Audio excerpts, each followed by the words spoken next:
As the world learned, Meghan Markle is now in Canada, joining her infant son Archie. The British headlines were unsparing. I think people were very surprised to discover that Meghan has gone back to Canada so soon. But Prince Harry and Meghan tend to move at a different pace than the rest of the royal family.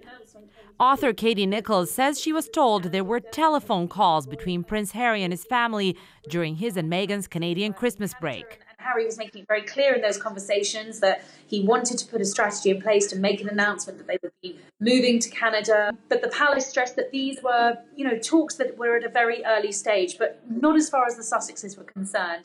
By Wednesday, a new web page had sprung up. Modern, sleek, and designed by a Toronto company. The couple applied to trademark the name Sussex Royal 6 months ago. The strategist says he would have advised a similar approach. I think easier to get forgiveness than permission.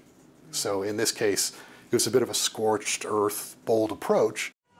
Part of that approach, a new media policy. They will no longer grant access to the traditional press accredited as royal correspondents, but will engage with grassroots media organizations and young, up-and-coming journalists.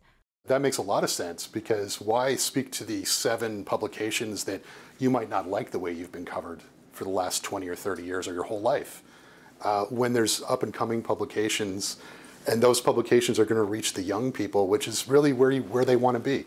It also means they'll be more likely to control what aspect of their lives their fans get to see, meaning that even if Harry and Meghan were to move to Canada, they may remain as elusive as ever.